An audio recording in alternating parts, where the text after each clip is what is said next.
तो और क्या हाल चाल है दोस्तों। पता है हमारी सोसाइटी ना इतनी जजमेंटल हो गई है। मतलब कि लोग ना इस चीज पे आजकल जज करते हैं कि उसने कितना अचीव कर लिया है।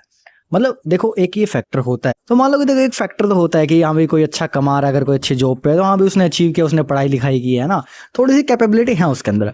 लेकिन यार सिर्फ उस चीज को ही उसकी रिस्पेक्ट का बेस मानना कि मतलब रिस्पेक्ट सिर्फ उसी को मिलनी चाहिए जिसने जो है कुछ अचीव कर लिया है, जिसने जो है जॉब ले ली है या फिर जिसने जो बिजनेस कर लिया हो।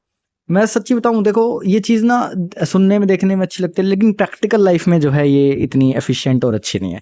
देखो भाई हर कोई जो है प्रिविलेज में बड़ा नहीं होता। मैं एक बार पहले वीडियो बना रखी है, देखो कई लोग जो है प्रिविलेज में बड़े होते हैं। प्रिविलेज अगर आप नहीं समझते तो मैं बताता हूँ। मान लो कि एक कोई इंसान है, जैसे कि मैं ही बता लूँ, मैं एक सेमी प्रिविलेज में बड़ा हुआ हूँ। मतलब कि मेरे पापा जो है अच्छे पढ़े लिखे थे, 1990 में जो है उन्होंने ग्रेजुएशन कर ली थी, बीएससी एग्रीकल्चर। मतलब आप समझ सकते हो कि 1990 में अगर उन्होंने पढ़ाई लिखाई तो मतलब ठीक है, मतलब अच्छा उस टाइम पे, क्योंकि 10-12 भी बहुत बड़ी चीज़ होती है उस टाइम पे, ठीक है। जो है अच्छे टाइम पे उन्होंने बहुत अच्छी एमएनसी के अंदर उनकी जॉब लग गई थी, है ना, उस टाइम पे एग्रीकल्चर कंपनी के अंदर। फिर उन्होंने जो है 1999 में अपनी खुद की शॉप कर ली थी और अच्छा बहुत अच्छा ग्रो कर रहे थे हम। तो इसलिए जो है मतलब हाँ, मैं और मेरी बहन, बड़ी बहन जो है अभी शादी हो चुकी है, तो हम जो है अच्छे घर में, मतलब बड़े अच्छी एजुकेशन मिली है हमें, ठीक है। और हमारी फैमिली भी, अगर मैं कहूँ तो हमारी फैमिली भी मतलब मेरे ताऊ जी जो हैं वो एयरफोर्स से रिटायर होके अभी सब इंस्पेक्टर, फिर इंस्पेक्टर आरपीएफ के अंदर फिर रिटायर हुए। मेरे चाचा जी बीएसएफ में कमांडेंट थे, उसके बाद जो है उन्होंने बहुत मतलब अच्छी अच्छी पोस्ट पे फिर उन्होंने जो है बढ़िया कोचिंग के अंदर जो है पढ़ाना शुरू किया, है ना। अभी डेथ हो चुकी है। तो हमारे जो बच्चे हैं, जैसे कि मेरे ताऊ जी के लड़के, वो भी जो है अच्छी एयरफोर्स के अंदर पोस्ट पे है। मेरे चाचा जी का लड़का वो भी जो है आईआईटी करके एक अच्छी पोस्ट पे आ, मतलब कि जो हमारी फैमिली है बेसिकली अच्छा करे, मतलब ठीक है, नॉर्मल जो अपर मिडिल क्लास बोलते हैं या मिडिल क्लास कह लो, मतलब ठीक है। बेसिकली हम जो है प्रिविलेज में बड़े हुए हैं। मतलब कि अगर मैं अभी जो है अच्छा नहीं कर रहा था लाइफ में, तो ये कहते हैं कि प्रिविलेज में बड़ा हुआ फिर ये अच्छा नहीं कर पा रहे। क्यों? क्योंकि हमारे माँ बाप जो है, हमारे फादर जो हैं वो अच्छे पढ़े लिखे थे, ठीक है। तो उनकी ड्यूटी थी कि ये भी अपने बच्चों को पढ़ाए। तो मतलब अगर हम जो है कम पढ़े लिखे होते तो ये फिर अच्छी बात नहीं होती। क्यों? क्योंकि बहुत से लोग होते हैं जो कि बेचारे अफोर्ड ही नहीं कर सकते मैं अपने बच्चों का एजुकेशन। हाँ, फिर वहां पे एक और मुद्दा उठता है कि यार फिर क्यों बच्चे पैदा करो, है ना। तो ये तो चलो मुद्दा उठता है कि अगर आप उनको खिला कमा नहीं सकते, मतलब खिला नहीं सकते, पढ़ा नहीं सकते, तो मत पैदा करो। चलो वो तो एक अलग बात है, बट स्टिल होते हैं। मान लो कि अभी पैदा कर दिया तो बच्चों का तो कोई कसूर नहीं है ना इसमें। आप इस बात को समझने की कोशिश करो। मान लो कि एक जो है एक बच्चा पैदा हो गया, बेचारा उसको खाने के उनके थोड़े इश्यूज हैं ना, प्रॉब्लम्स हैं, अच्छा वो नहीं है, अच्छी खाने की सुविधा नहीं है, पढ़ने की सुविधा नहीं है। अब इसमें उस बेचारे बच्चे की तो कोई गलती नहीं है। तो उसके पेरेंट्स का है, उन्होंने क्यों पैदा किया जब उनके पास कैपेबिलिटी नहीं थी, तो है ना। ये तो मुद्दे उठते हैं। चलो मान लो कि अब हो गया, अब इसमें बच्चे की तो कोई गलती नहीं है, तो वो प्रिविलेज में बड़ा नहीं हुआ, उसको बेचारे को एजुकेशन नहीं मिली। अभी मैं बहुत सारे अपनी देखता हूँ, मतलब मेरे से इतनी बड़ी बड़ी एज के हैं, है ना, मतलब इतने नहीं, मतलब 5-7 साल बड़े हैं, 28-29 के। एंड उनको मतलब कितनी कम नॉलेज है। मैं वर्क प्लेसेस में भी देखता हूँ, बहुत जगह देखता हूँ। क्यों? क्योंकि बेचारे उनके मतलब माँ बाप यार मजदूरी दिहाड़ी करके जो है उन्होंने उनको पाला है, थोड़ा बहुत पढ़ाया है, बट वो इतना वो नहीं हो पाए। क्योंकि यार देखो स्टार्टिंग से ही जो एक अच्छा होता है ना, उनको खाने पीने की भी कोई कमी नहीं होती है ना। उनको जो है वो स्टार्टिंग से ही बहुत अच्छे, मतलब एजुकेशन हर बैकग्राउंड में उनका अच्छा होता है ना, पढ़ने में लिखने में गाइडेंस भी होती है। गाइडेंस सबसे इंपॉर्टेंट चीज़ है।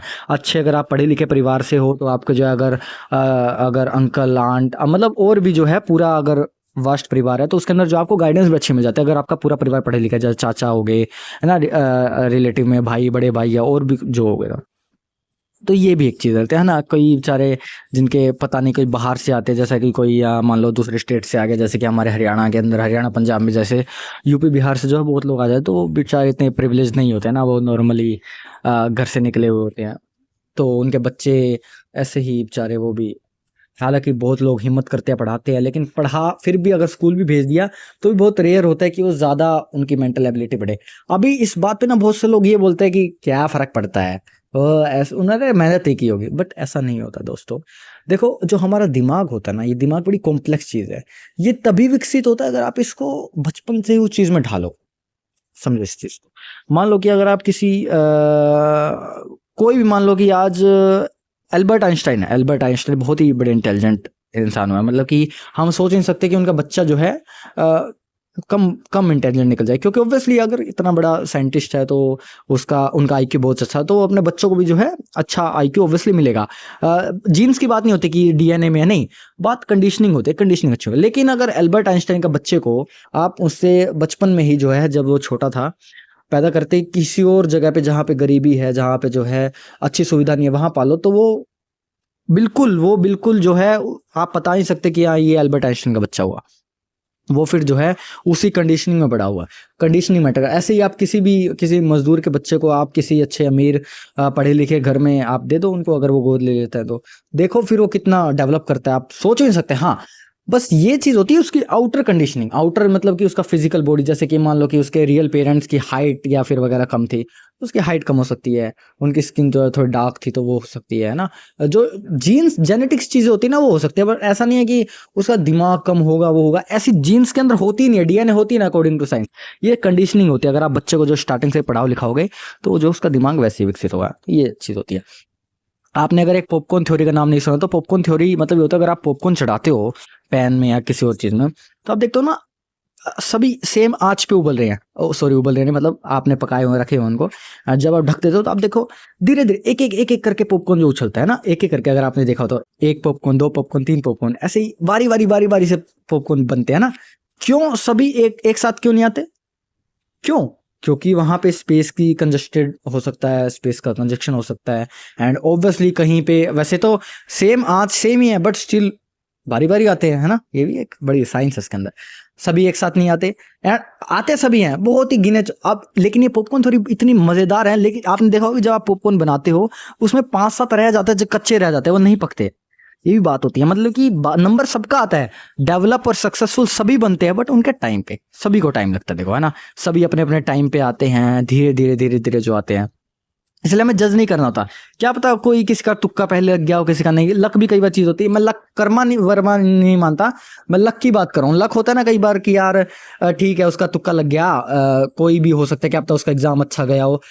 भाई हजारों चीज होती है, अगर आप प्रोबेबिलिटी पॉसिबिलिटी पे आओ ना भाई, हजारों चीज होती है। क्या पता भाई उसने एक अक्षर गलती लिख दिया इसलिए एक नंबर कट गया उसका। क्या पता हो सकता है उस टाइम पे उसका तबीयत खराब हो उस दिन उसकी। बहुत सारी चीज होती है। क्या पता बिजनेस में जो है उसने एक छोटी सी उसकी एक छोटी सी पॉइंट की गलती रह गई हो तो उसका बहुत बड़ा लॉस हो गया।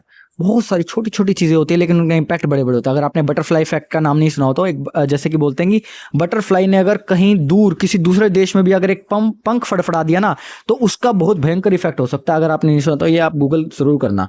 तो मतलब कि बड़े बड़े आंधी तूफान, टाइड्स और सुनामी आ सकती हैं। मतलब ये चीजें होती हैं भाई, सीरियसली होती हैं ये चीजें। जैसे कि अगर कोई बड़ा बिजनेसमैन, कोई बड़ा लीडर अगर कोई छोटा सा बयान दे दे तो भाई शेयर मार्केट हिल जाता है। क्यों? छोटे से बयान से। ये चीजें वर्क करती हैं, सीरियसली वर्क करती हैं। तो इसलिए जो है अगर कोई कामयाब नहीं है तो आपको उसको जज नहीं करना। हाँ, अभी जो पॉपकॉर्न थ्योरी में मैंने बताया था 5-7 कच्चे रह जाते हैं, वो हो जाते हैं। मतलब कि ये एक्चुअल लाइफ में भी ऐसे काम करता है कि कुछ लोग जो है धीरे धीरे, कभी वो सक्सेसफुल हो गया, कभी वो हो गया, कभी वो हो गया, कभी वो हो गया, धीरे धीरे कुछ रह ही जाते हैं। ये सोसाइटी है। हालांकि सक्सेस का मतलब ये नहीं होता कि आपने पैसा कमा लिया, अब आपने फेम कमा लिया, नहीं। Success is different thing. अगर आप खुश हो तो आप सक्सेसफुल है ना। ये फिर बहुत लंबा टॉपिक हो जाएगा, मैं इतना ऐसा नहीं है कि आप भी मैं कवर कर पाऊँ उसको एक वीडियो में।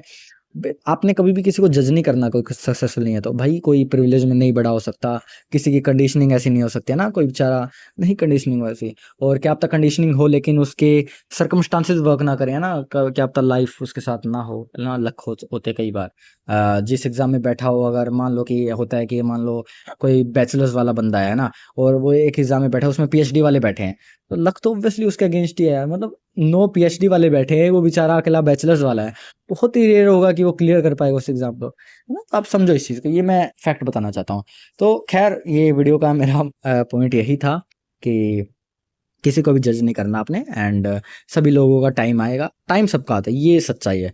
बहुत ही रेयर लोग होते हैं जिनका टाइम नहीं आता, बट टाइम सबका आता है, ठीक है। तो अपने अपने टाइम का इंतजार करो, मेहनत करते रहो, स्मार्ट वर्क भी एंड हार्ड वर्क भी, ठीक है। तब तक के लिए सोचते रहो, खो जा फिलोसफी दुनिया में। Bye bye, take care, thanks for watching.